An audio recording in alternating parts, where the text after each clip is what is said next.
20대 여성이 전 남자친구에게 맞아 열흘 만에 숨지는 일이 벌어졌습니다. 경찰은 폭행과 사망 간 연관이 있는지 수사하고 있는데요. 오윤성 순천향대 경찰행정학과 교수 모시고 알아보죠. 어서 오십시오. 네, 안녕하세요. 네, 20대 여성이 전 남친에게 폭행을 당하고 열흘 뒤 숨졌습니다. 대체 어떤 일이 있었던 겁니까? 네, 이 사건 같은 경우는 지난 4월 1일 오전에 경남 거제에 피해자가 이제 잠들어 있는 그 원룸에 술에 취한 그 가해자가 비밀번호를 미리 알고 무단 침입을 했는데요. 그 이유는 그날이 아마 만난 지 3년 되는 날인 것 같습니다. 그런데 자기를 만나주지 않는다라는 이유로 무단 침입을 해서 자고 있던 그 여성을 뺨을 때리고 목을 누르고 그리고 머리채를 끌어당겨서 땅바닥에 이렇게 누르는 등 여러 1시간 정도 걸친 이 폭행이 있었다라고 합니다.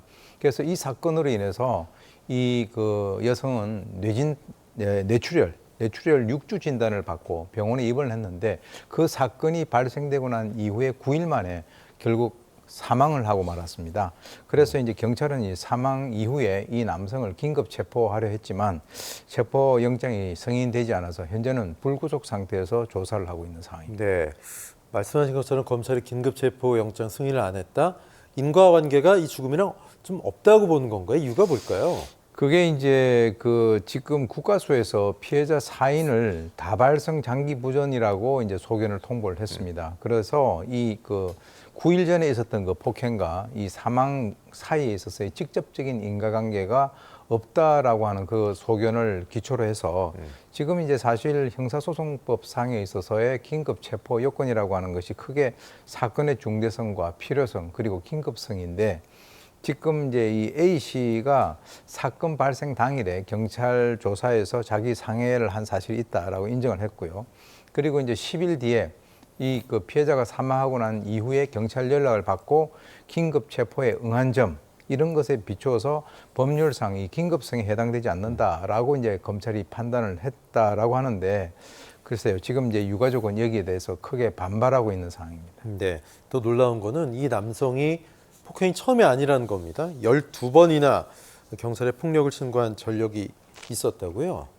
예, 그렇습니다. 이 두 사람 같은 경우는 고등학교에서부터 이제 사귀었다라고 하는데 이 사실 가해자는 본인이 더 좋은 대학에 갈 수 있었음에도 불구하고 이 피해자가 간 그 대학에 일부러 하향 지원을 했다. 이렇게 이제 피해자의 아버지가 이 진술을 했는데요.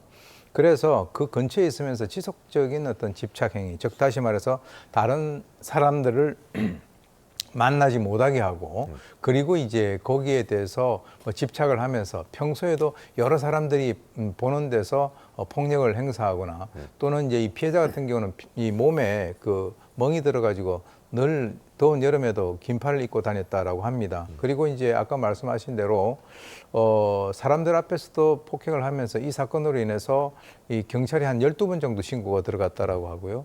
그리고 이제 경찰에서 스마트워치까지 지급을 했다라고 하는데 사실 이 내용은 유가족 같은 경우가 이 피해자 A 씨가 그동안에 이런 폭행을 당했다라고 하는 것을 장례식에 가서 그 친구들로부터 들어서 비로소 알게 됐다라고 하는 거예요. 아, 그렇군요.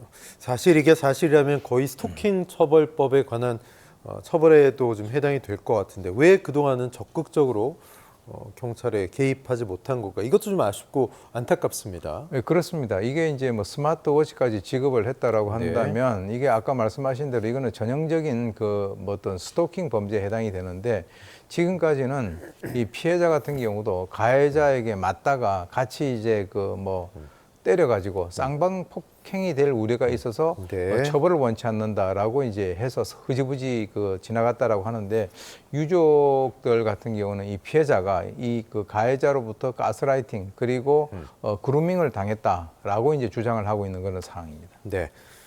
자, 앞으로 수사가 어떻게 되고 가해 남성 어떤 처벌을 받겠습니까?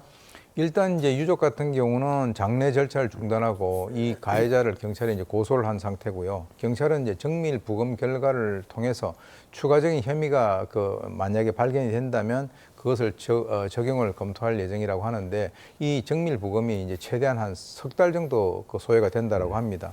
근데 사실 이 다발성 장기 부전이라고 하는 것은 장기 기능이 이제 상실을 하는 것을 의미를 하는데 실제로 그 이전에 이와 유사한 어떤 질병이 없었고 그리고 이제 폭행 이후에 갑자기 악화된 것이기 때문에 지금 현재로는 그 인과관계가 이렇게 명확하지 않다라고 하면 나중에 기소하는 것도 어렵지 않겠는가라고 하는 것에 대해서 유가족들이 상당히 걱정을 하고 있거든요. 네. 그래서 여성 단체 같은 경우는 전 여친을 폭행해서 결국 사망에 이르게 한 이 남성에 대해서 구속 수사를 해서 엄벌해 줄 것을 요구를 하고 있습니다.